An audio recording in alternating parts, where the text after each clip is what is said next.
Assalamualaikum warahmatullahi wabarakatuh. Jumpa lagi di channel Matematika Pak Anton, channel belajar matematika. Baik, pada kesempatan kali ini kita akan coba membahas beberapa soal yang mirip dengan UTBK tahun 2020 yang diujikan beberapa hari yang lalu. Oke, sebelum kita mulai, jangan lupa untuk mengklik subscribe dengan loncengnya agar channel ini terus berkembang lebih baik lagi. Oke, kita lihat nomor 1 ini. Oke, di sini dinyatakan satu adonan beton dibuat dari A bagian semen dan 1 bagian pasir. Kemudian telah digunakan 3 bagian semen dan 5 bagian pasir untuk membuat beberapa adonan semen beton. Manakah hubungan yang benar antara P dan Q berdasarkan informasi yang diberikan? Oke, permasalahan ini adalah bentuk permasalahan perbandingan senilai. Ya, semakin banyak semen maka semakin banyak pasir sehingga terbentuk satu beton. Oke, nah sekarang kalau kita lihat di sini, ya, berarti kita buat pertama itu ada semen, kemudian ada pasir, dimana kalau A semennya, maka kita dapat 1 bagian pasir. Nah kalau 3, di sini kan 3, ya, 3 semen, maka dia 5 bagian pasir. Berarti sini 3, ya, maka kita dapat 5 bagian pasir. Nah, karena dia ada prinsip senilai, maka prinsipnya cukup kita gunakan ini. A per 3 itu akan sama dengan 1 per 5 gitu. Sehingga dari sini kita dapatkan A, ya, A itu sama dengan 3 per 5 gitu. Karena kita kalikan silang begini, ya, kali 3 ini ke sini silangnya, berarti A 3 per 5. Nah di sini kita punya 5A, berarti ini 5 dikali 3 per 5. 5 kita coret, kita dapat 3. Ternyata nilai P itu adalah 3. Nah nilai Q kita adalah 13. Maka hubungan P dengan Q jelas P itu adalah kecil dari Q. Maka di sini jelas jawabannya adalah A. Jadi ini konsep perbandingan senilai begitu. Oke, kita lihat soal nomor 2. Oke. Di sini diketahui Gx 3x kurang 1 dan akar-akar dari Gx kuadrat kurang 4Gx sama dengan 3 adalah alfa dan beta. Oke.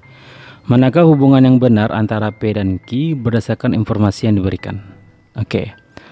Di sini Gx kita adalah 3x kurang 1. Nah, sekarang kita punya Gx kuadrat itu sama kurang 4Gx itu sama dengan 3. Berarti kita ganti Gx dengan 3x kurang 1. Berarti ini 3x kurang 1 kuadrat kurang 4 kali 3x kurang 1 itu sama dengan 3. Maka kita kuadratkan, kita dapat 9x kuadrat, ya, dikurang 6x ditambah 1 dikurang, ini kali keempat, 4 kali 3 12x ditambah 4 sama dengan 3. Begitu. Nah sehingga kita kumpulkan 9x kuadrat ini min 6x kurang 12x dapat min 18x, ya. 1 tambah 4 5 kurang 3 sama dengan 0 gitu, ya. Sehingga kita dapat 9x kuadrat kurang 18x 5 kurang 3 kita dapat 2 gitu.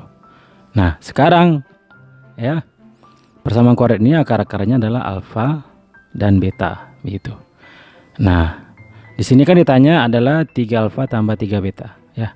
3 alfa ditambah 3 beta, 3-nya kita keluarkan, 3 buka kurung alfa ditambah beta.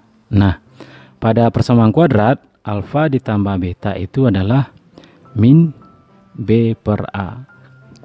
A kita 9, B kita min 18, ya, C kita adalah 2. Nah, sehingga dari sini ini sama dengan 3 min B per A. Oke, sama dengan 3 min B kita min 18, berarti min 18 per A kita 9.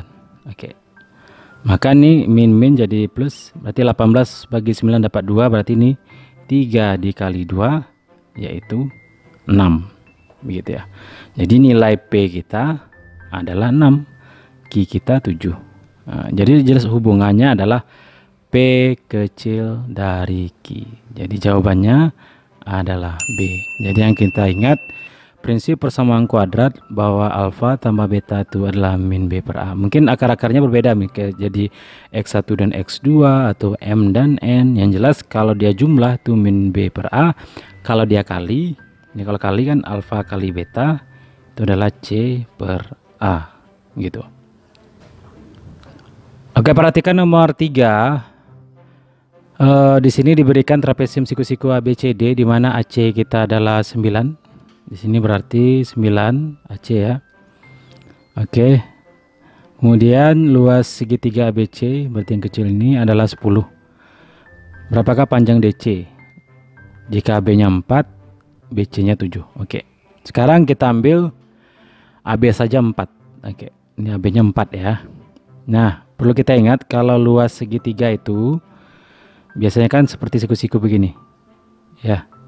Luas segitiga itu sini misalnya A, ini B. Ya, luas segitiga itu kan setengah A dikali B gitu. Tapi juga jika luas segitiganya misalnya tidak siku-siku gitu. Ini ya. Ini kan tidak siku-siku nih. Sini A. Ya. Maka misalnya ada garis tinggi seperti ini, misalnya ini C, maka luas segitiga itu adalah setengah A dikali C. Jadi tinggi itu tetap tegak lurus. Tinggi itu tetap tegak lurus dengan alas. Kan garis C ini tegak lurus dengan A, begitu ya. Nah, dalam hal ini gambar trapesium kita, ya, berarti dari C ini kita tarik, kayak gitu deh. Nah, gitu deh. Berarti ini kita anggap titik E, gitu ya. Nah, dari gambar ini jelas CE itu sama dengan DA, gitu ya. Sehingga luas ABC itu kan setengah AB dikali CE, begitu ya.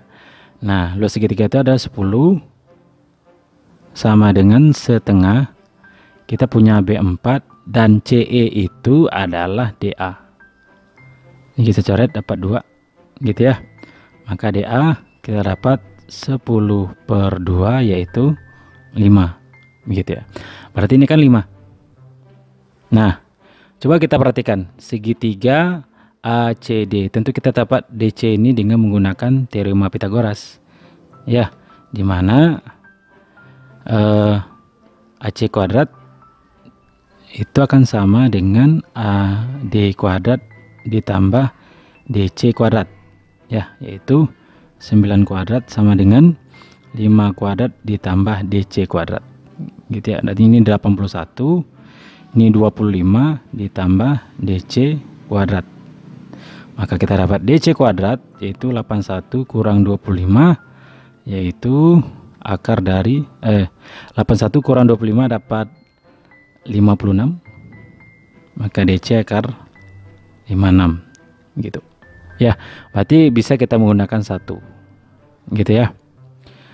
Oke. Nah, sekarang kita coba menggunakan 2. Yang 2. Di sini nilai BC adalah 7. Gitu ya. Nilai BC adalah 7. Dimana kita punya luasnya 10 tadi ya.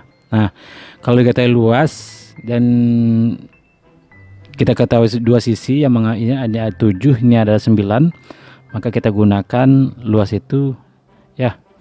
ABC itu sama dengan, kalau tidak tegak lurus dan hanya dikata 2 ini, kalau tadi kan dikata alasnya, kalau sekarang kita tidak tahu mana arah untuk tegak lurusnya, maka kita gunakan setengah ya dari AC dikali BC sin sudut BCA begitu. Maka kita dapat 10 sama dengan setengah AC kita 9 ya. BC kita adalah 7 sama dengan kali dikali sin sudut BCA. Maka kita dapat ini 20 sama dengan 9 kali 7 63 sin sudut BCA. Maka sin sudut BCA itu sama dengan 20 per 63. Berarti kan ini kan sudutnya dapat. ya sinnya ya. Kita anggap alfa lah. Berarti ini sin alfa adalah 20/63. Ya, dari sin ini kita dapat AB nanti ya dengan menggunakan aturan kosinus, di mana AB kuadrat itu nanti adalah AC kuadrat ditambah BC kuadrat dikurang 2AC BC cos alfa gitu. Dari sin kita dapat cos ya, dari cos ini kita dapat AB, maka dari AB ini baru kita dapat AD, dari AD dapat DC. Berarti 7 juga bisa gitu ya. Ya kan dari sini kan kita dapat AB, seperti nanti kita dapat AB-nya 4 gitu ya. Dari kalau dapat AB udah seperti tadi, kita dapat AD baru kita dapat DC. Artinya dari sini pernyataannya dua-dua bisa menjawab ya. Satu saja cukup untuk menjawab pertanyaan dan pernyataan dua saja cukup. Berarti satu saja cukup menjawab pertanyaan dan pernyataan dua saja cukup gitu. Sehingga jawabannya adalah D begitu. Oke, soal nomor 4, suatu pekerjaan bangunan dapat dikerjakan 30 hari untuk 10 pekerja. Pekerjaan bangunan itu akan diselesaikan selama 25 hari. Manakah hubungan yang benar antara P dan Q berdasarkan informasi yang diberikan? Oke, kalau ini konsepnya berbalik nilai ya.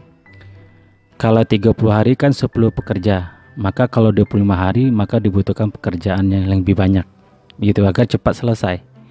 Ya, maka dari sini konsepnya pekerja ini hari. Ya, berarti di sini kalau dia pekerjaannya ada 10, maka dia selesai 30 hari. Nah, sekarang kalau pekerjaannya itu bisa menyelesaikan 25 hari, berapakah pekerjaannya? Oke. Nah, sini kalau prinsipnya ada berbalik nilai, maka kita terbalik juga. 10 per X itu sama dengan ya 25 per 30. Dikebalikan. Gitu ya. Maka dari sini kita kali silang 300, berarti ini kan 30 ini kali 10 X kali 25 sama dengan 25 X, maka X sama dengan 300 per 25 gitu ya.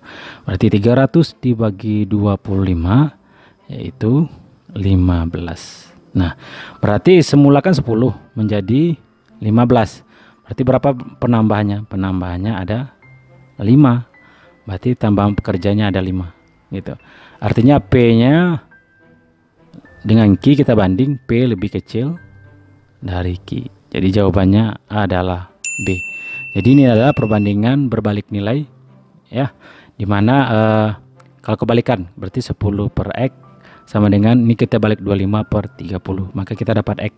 Berarti pekerjaannya adalah 15. Berarti kalau dari 10 menjadi 15 kita menambah 5 pekerja begitu.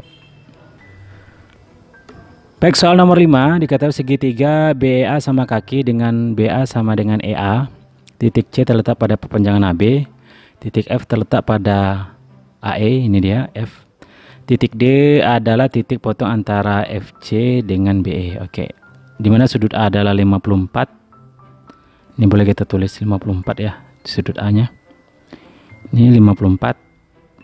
Kemudian sudut EFD 68. EFD oke 68. Oke. Nah, tentukan nilai X. Nah, di sini yang perlu kita pahami adalah pertama sifat segitiga sama kaki. Sifat segitiga sama kaki ya. Kalau dia sama kaki, maka sudut di kakinya itu sama besar. Dan ini juga dibuat sebuah X ya. Nah, di sini saya anggap berarti kan sama kakinya adalah AE dengan AB. Maka berarti sudut di E-nya ini sama. Anggap ini A, ini A. Berarti kan sama dia. Gitu ya. Jadi coba kita perhatikan segitiga ABE ya, dimana sudut A ditambah sudut B ditambah sudut E itu kan jumlah pada segitiga kan 180 derajat gitu. Berarti ini 54 ditambah A itu sama dengan 180 derajat. Artinya ini 2A tambah A, ini 180 kurang 54 begitu. Berarti 2A sama dengan 126. Berarti A sama dengan 126 dibagi 2 yaitu 63. Berarti kan nilai A kan 63. Gitu ya. Ini 63. Oke. Nah, di sini kan sudut X.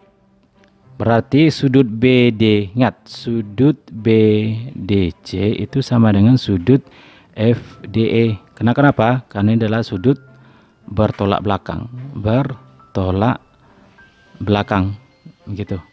Artinya kalau sini X berarti ini juga X. Nah, berarti perhatikan segitiga DEF. Berarti perhatikan segitiga DEF. Di mana sudut D ditambah sudut E ditambah sudut F itu sama dengan 180 derajat. Berarti ini X ditambah sudut E tadi adalah 63. Sudut F 68 itu sama dengan 180 derajat. Berarti X ditambah 63 tambah 68 itu 131 sama dengan 180 derajat. Maka X sama dengan 180 dikurang 131, yaitu X sama dengan 49 gitu ya. Jadi jelas jawabannya adalah E. Jadi yang harus kita ingat, pertama adalah prinsip segitiga sama kaki, di mana sudut di kakinya sama, kemudian sudut yang bertolak belakang. Ini kan sudut bertolak belakang antara BDC dengan sudut EDF gitu ya. Oke, terima kasih sudah menonton pembahasan kali ini. Mudah-mudahan bermanfaat untuk menghadapi UTBK tahun 2020, dan sekali lagi jangan lupa untuk mengklik subscribe dengan loncengnya. Tunggu video selanjutnya. Assalamualaikum warahmatullahi wabarakatuh.